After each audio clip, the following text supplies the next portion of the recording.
Tamim Al-Dari adalah salah satu sahabat Nabi Muhammad. Ia awalnya memeluk agama Nasrani dan akhirnya kembali ke Islam. Dialah yang terkenal dengan cerita pertemuannya dengan Dajjal di sebuah pulau terpencil, yang kemudian ia ceritakan langsung kepada Nabi Muhammad. Tamim yang pada waktu itu masih seorang Nasrani, berlayar dengan rombongan dari kabilah Lakham dan Judjam.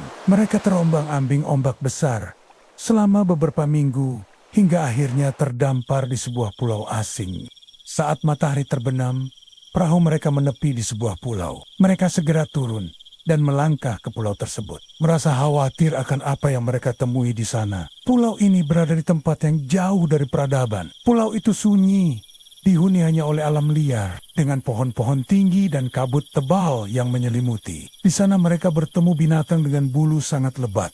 Mereka tidak tahu yang mana kepala dan mana ekornya. Mereka bertanya, "Astaga, kamu ini apa?" Binatang itu ternyata bisa berbicara, dan ia menjawab, "Namaku Al-Jassasah." "Hah, Al-Jassasah?" "Wahai kalian, pergilah segera ke goa itu. Di sana ada seorang lelaki yang sedang menunggu kabar dari kalian." Mereka khawatir binatang itu binatang buas dan akan menerkamnya. Mereka berlarian ke arah goa besar yang ada tak jauh dari tempat itu. Mereka masuk goa itu dengan rasa takut. Goa sangat gelap dan mencekam. Di dalamnya mereka bertemu sosok besar, terduduk dan menyeringai. Kedua tangan dan kakinya terikat sangat kuat. Dengan rasa takut mereka bertanya, "Astaga, kagakan! Kamu ini siapa?" Sosok lelaki besar itu menjawab, "Kalian telah menemukan keberadaanku. Aku sudah menunggu lama akan hal ini. Sekarang, katakan dari mana kalian?" "Kami dari Arab dan sedang perjalanan berlayar. Kami diterpa badai dan angin kencang, lalu terombang-ambing ombak selama sebulan. Akhirnya terdampar di pulaumu ini. Kami bertemu makhluk berbulu lebat. Dia bilang, namanya Al-Jassasah. Ia menyuruh kami ke tempat ini untuk menemuimu. Karena khawatir ia akan menyerang, kami lari masuk goa ini." Sosok besar itu bertanya, "Kabarkan padaku tentang pohon kurma di Baisan. Apa pohon-pohon itu masih berbuah?" "Iya benar, masih berbuah." "Tahukah kalian, sesungguhnya pohon-pohon itu sudah tidak akan berbuah lagi. Bagaimana dengan danau Tabariyah? Apa masih banyak airnya?" "Masih banyak airnya." "Sesungguhnya sudah mulai surut airnya, dan tidak lama lagi akan kering. Bagaimana dengan mata air Zugar? Apakah masih mengalir?" "Ya, mata air ini dikelilingi oleh banyak pohon kurma. Hari ini masih mengalir." "Kabarkan kepadaku tentang Nabi Umi. Apakah telah muncul di Mekah?" "Ya, kabarnya sekarang ia tinggal di Yatesri Madinah." "Apakah orang-orang Arab memeranginya?"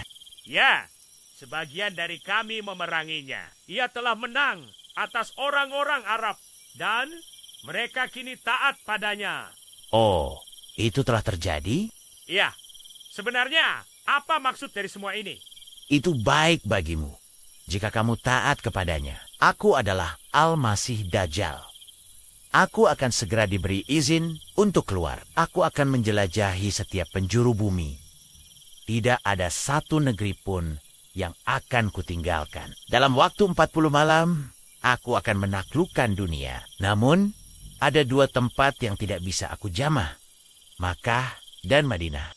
Kedua kota suci itu terlarang bagiku. Setiap kali aku mencoba untuk memasukinya, para malaikat penjaga akan menghadangku dengan pedang yang menyala. Pulanglah kalian. Kabarkan ini kepada mereka. Kebun kurma Baisan, danau Tabariyah, mata air Zugar itulah tanda-tanda kehadiranku sudah dekat."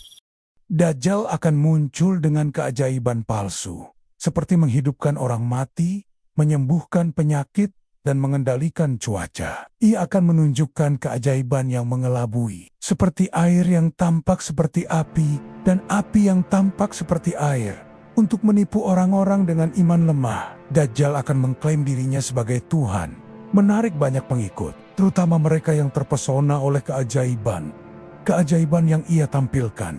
Dajjal membawa fitnah besar yang menguji iman umat manusia. Ia akan menawarkan kehidupan mudah kepada mereka yang mengikutinya dengan makanan dan air, sementara yang menolak akan dihukum dengan kelaparan dan penderitaan. Mekah dan Madinah adalah dua kota yang dilindungi oleh malaikat, dan Dajjal tidak dapat memasukinya. Ini menjadi salah satu perlindungan ilahi bagi umat Islam di akhir zaman.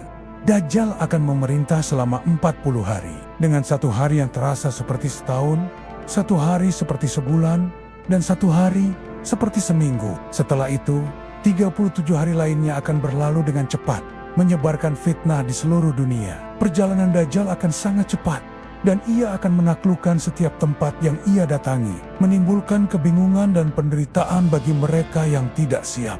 Mereka yang memiliki iman yang kuat kepada Allah dan Rasul-Nya akan selamat dari fitnah Dajjal. Salah satu cara untuk melindungi diri adalah dengan membaca 10 ayat pertama atau 10 ayat terakhir dari surah Al-Kahfi yang memiliki perlindungan khusus dari godaan Dajjal. Keimanan yang kokoh adalah benteng yang tak dapat ditembus oleh fitnah dan tipu daya yang dibawa oleh Dajjal di akhir zaman.